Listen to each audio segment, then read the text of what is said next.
Diarrhea. Diarrhea's crime is one of passion. It's the body's desperate attempt at detoxification. Even if you're constipated and dehydrated, your body will scavenge extra water to remove toxins from your body. If you fluctuate between constipation and diarrhea once a month or more within a 1 year period, it's time to reevaluate your diet. Pellet man.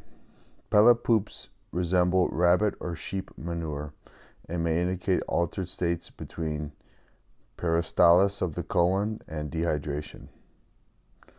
The bodybuilder. Bodybuilder poops are often larger in diameter than a poopy policeman and are hard to pass. Such bowel movements sometimes come from eating too many dehydrated and processed foods, especially protein bars and shakes. Olympic swimmer. Lighter in color than the poopy policeman due to the high content of undigested fat. I call them Olympic swimmers because they're difficult to flush. The Olympic swimmer may indicate a deficiency in bile, which breaks down fats. Mr. Sinker and Stinker. This mean little bowel bandit often appears after being exposed to processed foods, a toxic environment, or medical drugs, particularly after undergoing a surgical procedure where general anesthesia was used. Mr. Sinker and Stinker is one of the meanest little fellows you'll ever encounter in the bathroom. If he's yours, he's very hard to get rid of, and if he's not, his smell is enough to make your hair stand on end. If Mr. Sinker and Stinker comes to call, take steps to detoxify your body. Common causes of poor digestion. Symptoms of digestive dysfunction. Gas, bloating, headache, burping, reflux, neck, shoulder, middle, and lower back pain.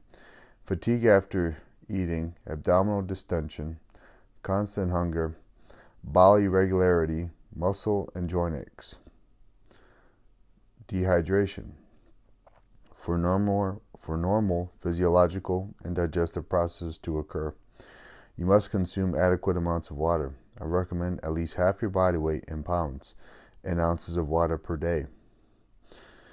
Body weight times 0.033 equals how much water to drink in liters. A dry mouth is an indication that you're dehydrated and digestion will be affected. The first physical act of digestion, chewing food, begins in the mouth and requires the production of saliva. Saliva contains digestive enzymes that begin the breakdown of foods, especially carbohydrates. If you're dehydrated and cannot adequately produce saliva, foods won't be properly prepared for further digestion in the stomach and intestines.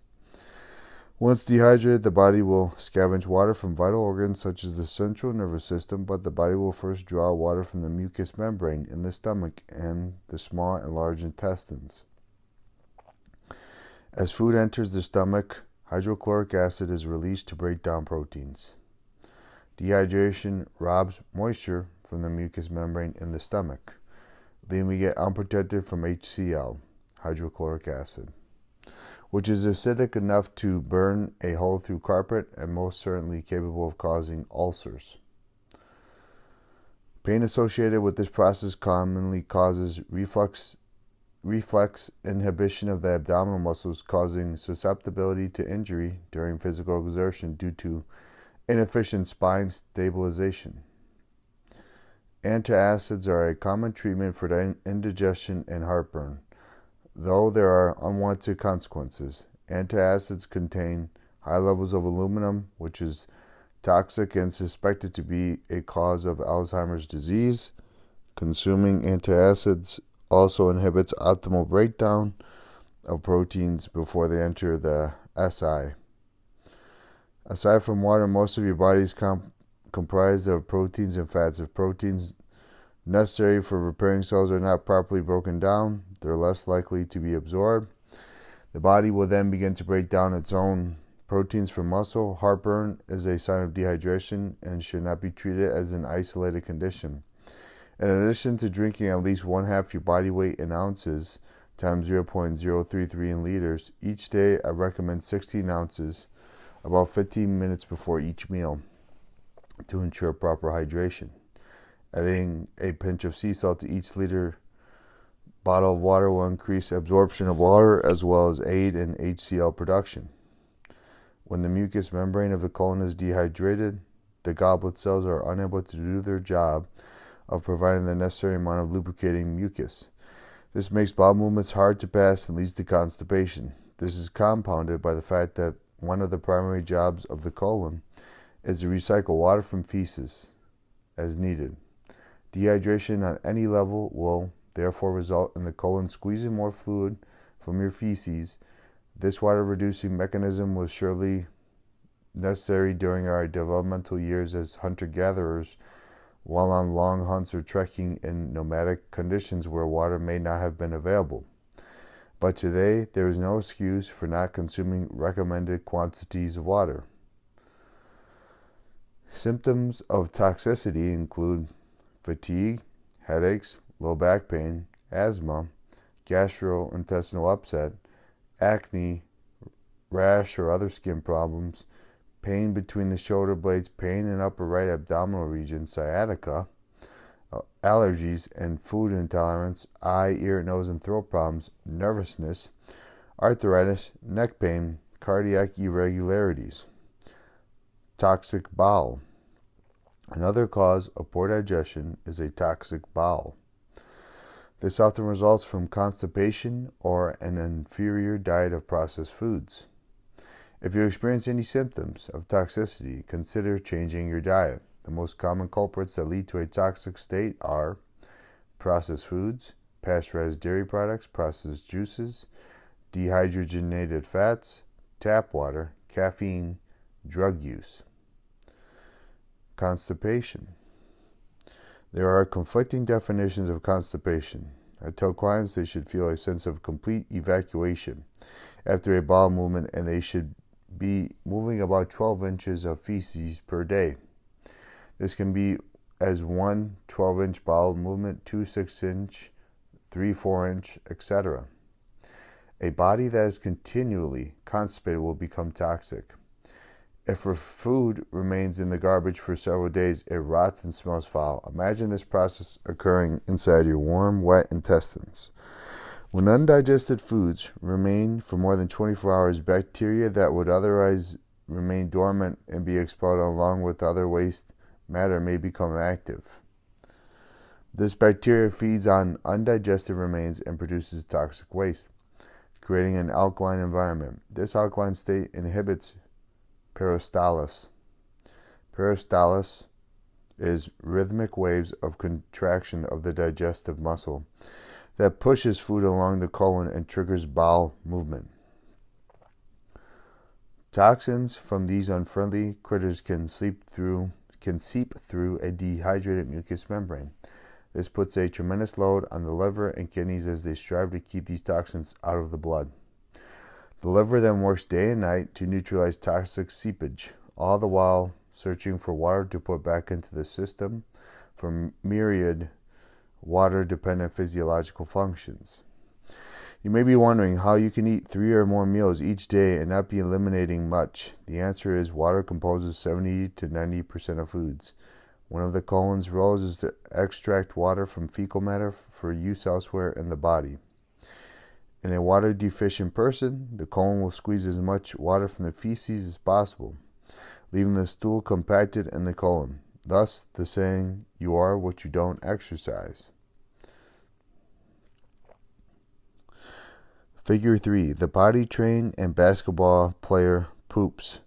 A reminder that a sign of a healthy digestive system is having either a healthy bowel movement after each meal or excreting at least 12 inches of poop each day. Processed foods. Today, many foods are so highly processed that the receptors in the SI and the antibodies of the immune system do not recognize them as foods. Processed foods will disrupt proper function within the digestive system. While many are oblivious to the source of their excessively loose or irregular stools, the problem is literally right under the nose. In other words, most people are consuming processed foods that contain a disturbing number of chemical additives, preservatives and colorings, not to mention stabilizers and emulsifiers. There are over 4,000 chemicals used in food processing, a great number of which are recently invented concoctions. Our immune system sees these nasty chemicals as invaders. When the immune system reacts to these chemicals, it works with the body via the intestinal tract to dilute and remove them, thus the appearance of diarrhea. If processed foods are not flushed from the body by the immune system's reaction, they may then cause constipation. The chemicals and sugar in processed foods often cause a stress response in the body. Increased sympathetic stimulation. With increased sympathetic action, processes such as digestion and elimination are slowed. This results in decreased peristalsis, which, as indicated earlier, leads to constipation and toxic colon.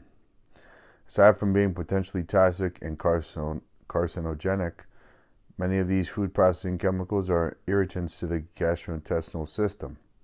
You may say, yeah, but I don't often eat those kinds of chemicals, but you probably do. The U.S. Food and Drug Administration, FDA, does not require manufacturers to include additives on the labels of foods that are considered exempt from labeling, such as ketchup and mayonnaise. The package need only say artificially flavored, artificially sweetened, or contains artificial coloring. The average person consumes about 150 pounds in dry weight of these chemicals each year. Dairy. Non-organic dairy products contain residual amounts of hormones, antibiotics, and pesticides from feed ingested by the animals we eat. Many dairy products today are also colored with dyes.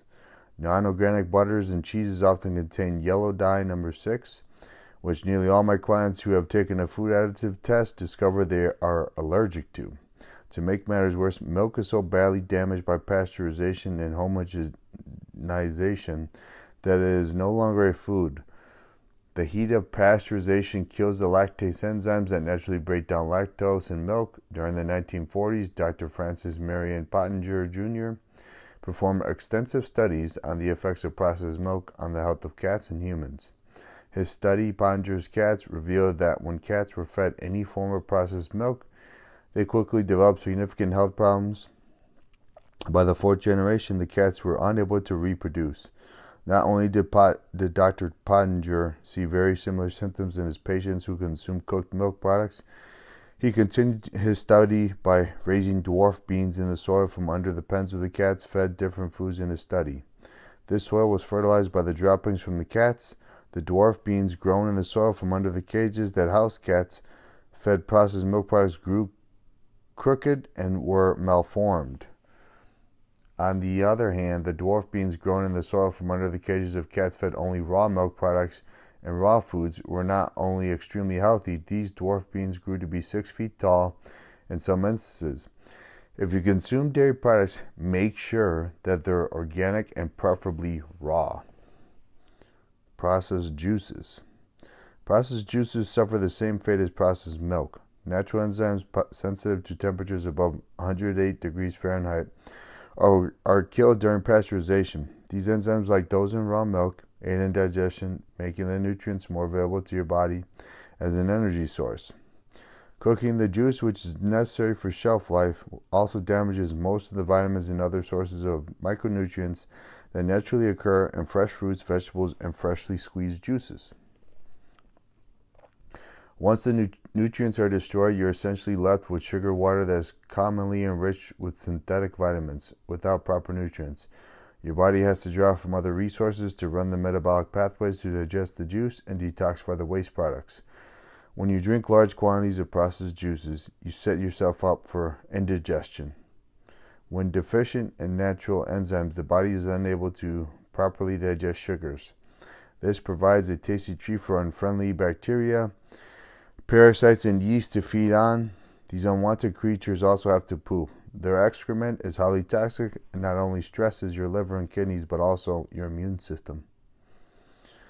Fats. As discussed in chapters 3 and 4, fats are an essential part of a healthy diet. How much fat you should consume depends upon your primal pattern diet type. Also be aware of the quality of the fats you eat.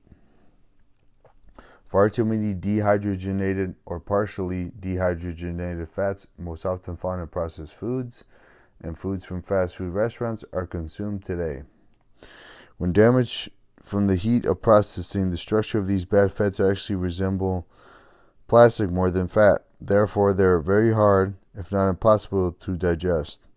Whenever you eat more fat than your system can handle, you'll process excessive bile to break it down. The excessive bile production stimulates peristalsis of the intestinal tract and can cause diarrhea. Diarrhea due to excessive fat is evident when you see an oily film in the toilet after a bowel movement. The Healthy Water Report by Dr. Martin Fox stated that over 2,100 organic and inorganic drinking water contaminants have been identified in the U.S. drinking water supply since 1974. Out of these 2,100, 190 of the contaminants have confirmed adverse health effects. While tap water is convenient, it's not a good idea to drink it in most cities. Many public water supplies have chlorine added to kill bacteria. Unfortunately, chlorine kills all bacteria that are not immune to it. This includes good bacteria in your gut as well as the bad bacteria in the water. Many notice a big improvement in their bowel habits after drinking water from a high-quality filter system that removes chlorine, or by switching to top-quality bottled water such as Evian, Vito, Trinity, Fiji, or Eternal Springs. Caffeine is found in the leaves, seeds, or fruits of more than 60 different plants, including cola, nuts, mate leaves, guarana, and coffee beans. It's commonly found in chocolate and is a flavoring agent in many cola beverages. Coffee has been used in enemas for almost as long as doctors have been writing about medicine. It does a good job of purging the colon because it's an irritant and stimulates gastric secretion. When coffee comes in contact with the lining of the intestinal tract, peristalsis is stimulated because the body is trying to eliminate it. There's really no point at which coffee stops becoming an irritant to your intestinal tract. While many enjoy the stimulating effects of caffeine, it's extremely addictive, and aside from causing loose stools, it's a diuretic. As discussed above, diarrhea alone will dehydrate you, but toss in a diuretic that also produces loose stools and you're really in trouble. If you have problems with loose stools or diarrhea, try eliminating coffee for 48 hours and see if your bowel habits improve. Note, replacing coffee with teas like yerba mate will minimize caffeine withdrawal while not irritating the digestive tract. Stress. Stress levels in modern society are at an all-time high. In Chapter 11, we discussed the many effects stress has on our bodies. Stress disrupts digestion by activating the sympathetic nervous system, fight or flight response, which leads to a decrease in the digestive processes. The sympathetic nervous system's main function is to prepare you to fight or run for your life. These days, the stress response is activated for a variety of reasons that mostly come down to a primal need for safety. When you start your day by rushing to prepare for work or school, the digestive system shuts down. This often results in constipation. If you're too busy to stop work for a good meal at midday, stress levels further escalate.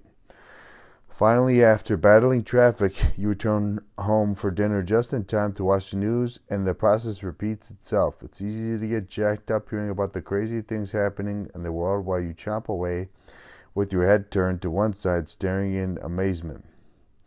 You get up feeling uncomfortably full, and it's no surprise you have eaten 3 meals today and none of them have come out the back yet. You've created your own traffic jam.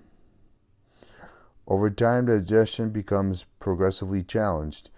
When your body senses that the garbage is not being taken out, it doesn't want more coming in. So soon you'll have a perpetual sense of fullness, but still feel hungry because your body is lacking nutrients. Effects of poor digestion. Leaky gut syndrome. Food intolerance, as well as all forms of stress, can affect digestion by causing what's referred to as leaky gut syndrome. The leaky gut results in separation of tight junctions between the cells of the gut wall. In the leaky gut, undigested or partially digested food particles may cross the gut wall, activating the immune system. The particles that do so become antigens and invoke a specific immune response when coming in contact with specific cells such as the ubiquitous